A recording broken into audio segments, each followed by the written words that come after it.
السلام عليكم ورحمة الله تعالى وبركاته. إن شاء الله البنات تكونوا كامل بخير، مع رمضان ومع الصيام تقبل الله إن شاء الله من الجميع.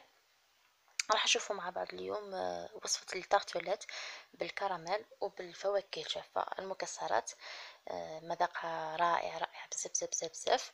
وراح نشوفوا يعني البقايا اللي بقادت لي، درت معها الفلون. سمحوا لي مانيش نبدل الوصفات في رمضان باسكو يعني جميع الوصفات انا تبان لي كلها يعرفهم، يعني لا من المملحات واش حندير، يعني ندير حريره ولا ندير بوراك ولا ندير مملحات، تبان لي بلي الكل راه يعرف هاد الحوايج. واليوتيوب ما راهش يعني ما راهش يخلى من هاد الامور، راه كل يوم ما شاء الله تطلع غوسات. دونك نمد حاجه اللي تكون قليله يعني في النشر.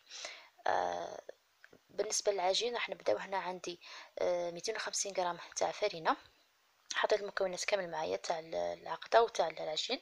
دونك راح ندير هنايا مغرف كبيره تاع لافاني مع 250 غرام فرينه، قرصه ملح.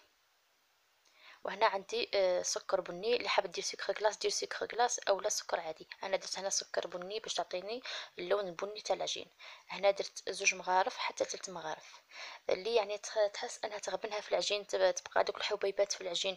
وكاين بزاف اللي ما تبغيش هكاك، الوغ دير سكر كلاص 3 مغارف. هنا عندي 2 صفار بيض. والزبده هنا عندي 125 غرام. حراره المطبخ ما لازمش تكون بارده باش ما تغبنكش. راح تعجني هاد المكونات مع بعض. نعاود لكم: 250 غرام فرينه، مغرف تاع لافاني، قرصه ملح، 2 صفار بيض، 125 غرام تاع زبده. والسكر انا هنا استعملت سكر بني، درت 3 مغارف هكا فقط باش نتحصل على هذيك لاكولور تاع الكراميل. حتى في العجين تقدري ديري لا بودغ داموند تانيك، ترحي اللوز وتحطي معاها كميه حاجه 50 غرام او لا اقل. هنا حسب الرغبه، يعني حسب لو اللي حبيتيه. من بعد راح تضيفي 2 مغارف كبار تاع حليب بارد او لا الماء بارد. اذا حسيتي انه العجين مازالها طريه تقدري تزيدي شويه فرينه، ما تكتريش باش ما تجيكش يابسه. تقدري تزيدي شويه فرينه على حساب، يعني كاين الفرينه اللي تمتم تشرب وكاين اللي لا. دونك هنايا راح تتحسي بيدك، هي المقدار 250. انا هنايا نطمم معايا سورتو كي زدت له 2 مغارف تاع الحليب. ولي حسيت بلي مازالها جاريه تزيد شويه تاع الفرينه، ما تزيدش بزاف باش من بعد ما تبداش تغبنك، خاطرش راح ديريها في الفريجيدار باش هكا ما تغبنكش. درك هاك راح تخليها ديريها في الفريجيدار تاعك حاجه 15 دقيقه او لا، حسب الوقت اللي عندك. ما بيد ما تديريش غالاتك. انا هنا خليتها في الفريجيدار غير 15 دقيقه.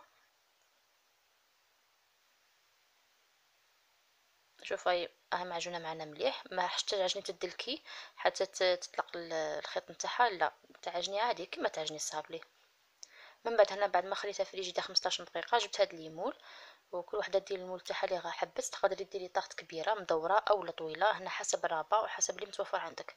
انا هنا درت كميه بهاد الليمون وكميه الاخرى درت بليمون صغار عليهم، هذاك اللي شغل جايين فقط كيسيرسو ما عندهمش القاع نتاعهم، جايين فقط كيسيرسو. دونك هنا راح تدخلي العجين نتاعك لداخل. العجينه راح تكون طريه بزاف بزاف شويه تغبنك، دونك سوا تخليها مده اكثر في اطول يعني في الفريجيدار، سينو راح يعني طولي بالك لو طون اللي تكوني تخدمي فيها وخلاص.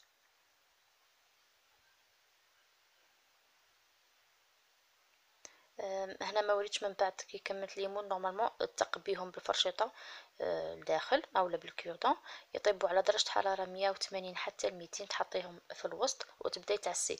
كي يبدو في الوسط يطلعوا يديروا شغل هذيك الكرش هذيك، بالعقل بيدك حطيهم بالعقل، يعني ماشي حتى ييبسوا، لا كي ديرهم في الفوغ يبداو يطلعوا وهما عاد عجين، حطيهم بيدك بالعقل باش هكا ما يديرولكش هذيك الطبقه اللي طالعه من الفوق.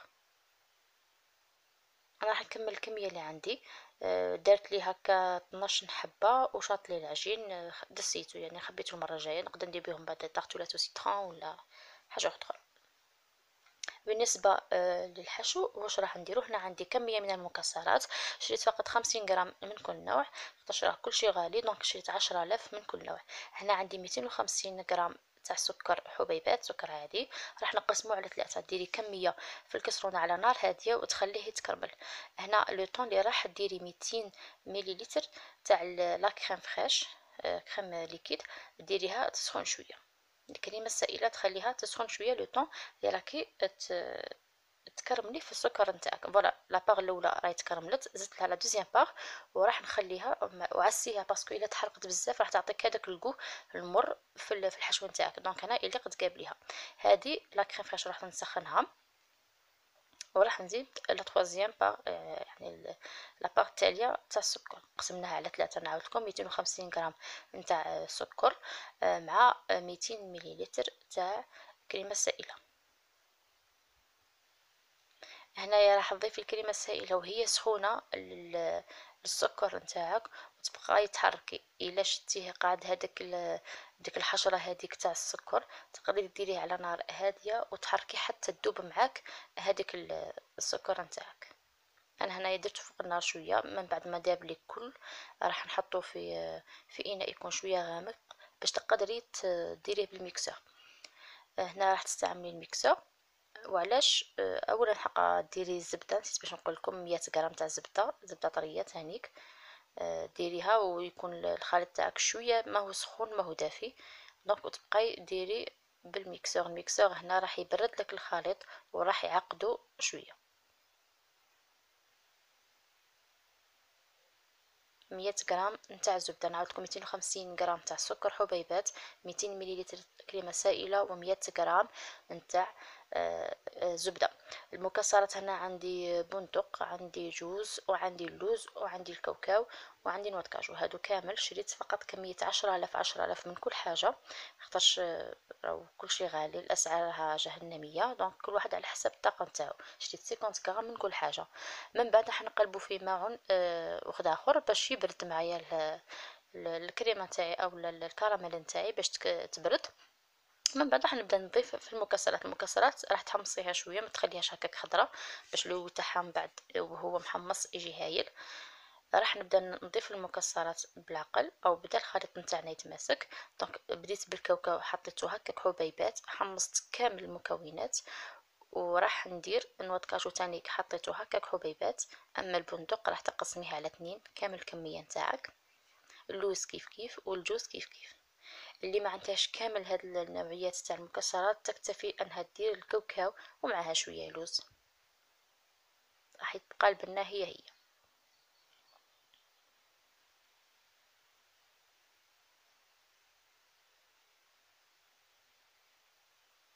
هنا كي راح تضيفي المكسرات مع الاول راح يتشربوا هذيك الكراميل وتلصق فيهم الكراميل تاعك.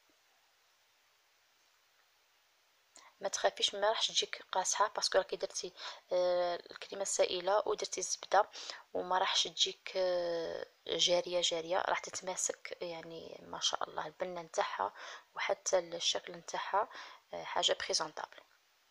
نكمل المكسرات نتاوعي كامل هكا، نقسمهم باش هكا يتوزعوا لي كامل، ميبقاوش حبيبات كبار ما حش تنجمي يعني تاكليهم.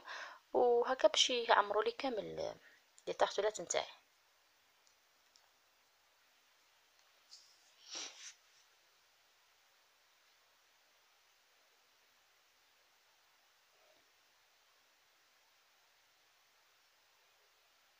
كيما الجوز ماشيش 50 غرام، باسكو راه 100 غرام ب45,000، شريت فقط 10,000، عطاتني كميه لاباس بها. هاي ملك بعد ما كملتهم خلطتهم مع بعض، ونغطيه ببابي ولا كاش حاجه، المهم حاجه غطيه بها، ودرتو في الفريجيدير شويه برك برد لي باش نحطهم فوق باش نحطهم في لي طارطولات نتاعي. ما بردش كامل يعني ابان برك، باسكو من بعد لا جمد ما تقدرش تعمري بهم لي طارطولات نتاعك. راح تعمريهم، وحتى الكراميل وزعيهم على كامل لي طارطولات كامل. انا كما قلت لكم درت وحدين صغار وحدين كبار، وحتى لا كل تاعهم شوفي كيفاش راهي دوغي بالسكر البني اللي درناها، وحتى البنه عطات ما شاء الله صراحه. قد ما تاكلي تزيدي. تكملي تعمري كامل الكميه نتاعك. تقدري الا خدمتيهم الصباح تخليهم برك على برا، راح ينشفوا في يعني في ساعه راح ينشفوا، راح يدير هذيك لاكوش من فوق تاع خلاصه ونشف. الكميه اللي قعدت لي زدت معاها بسكوي اللي عندي، البسكوي هذا جاي يابس نقولوا يشد لا فوغ ما يذوبش تمتم. تقدري تانيك الكميه اللي قاعدك تخبيها في بواطه وغلقيها مليح، تحتاجيها المره الجايه. انا حبيت نديرها كطبقه تجي من تحت وندير من الفلون من الفوق فلون كراميل.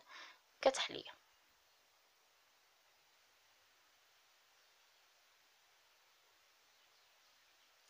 قلت لكم تقدري تخليها على برا هكا راح ينشف لك هذاك الخليط نتاعك تاع الكراميل مع المكسرات، اولا تحطيه زعما الا كنتي مزروب عليه تحطيه في الفريجيدار نص ساعه وتجبديه، ما تكثريش ما تطولش بزاف، نص ساعه راح يتشد مع بعضه ويتماسك ويجي ما شاء الله. هاوليك الكاطو نتاعنا والتحليه تاعنا واجده. هاد الحبه اللي خليتها غير على برا راح نوريها لكم، وريكم تاني اللي درتهم في الفريجيدار. بون هذه اللي خليتها على برا راكم تشوفوا راح تتقسم معايا بسهوله وما راهيش جاريه حتى اللي يتفق كما كان كي عمرنا مع الاول كان جاري كما شفتوه. هاي لك متماسكه وهايله. والنصف الاخر هذا اللي درته في الفريجيدار نص ساعه وجبدته، جا متماسك وطري يعني ماهوش يابس اللي يغبنك. حتى المكسرات يعني كي حمصتيهم ودرتيهم مع الكراميل تاعك من الاول طريين بزاف، اللي تقول لك انا وش ياكلهم لي زعما ما نشاف يجوها يابسين ولا حاجه طريين. واش نقول لكم من ذوق ما شاء الله. هاد الوصفه كانت وصفه صديقه ليا حطتها على الفيسبوك وحبيت نجربها وجات ناجحه، يعني هذا نشكرها على الوصفه ونقولها يعطيك الصحه. هذه بالنسبه لي تحتولات. وهنايا الفلون اللي قلت لكم درتو مع اللي قاعد لي الكاطو هذاك طلع مع المكسرات عطى الشكل هايل للتحليه نتاعنا. هاوليك يعني تفدي الفلون من الفوق وهذاك الشيء يكون من تحت الكراميل، يعني ما شاء الله بنا خاصه كي يبرد يجي هايل. واش نقول لكم ان شاء الله نتمنى انكم تجربوهم، وان شاء الله يعني مع افكار اخرين. رمضان مازال طويل ان شاء الله، بقي ربي يخلينا على صحتنا شهيه طيبه، والسلام عليكم.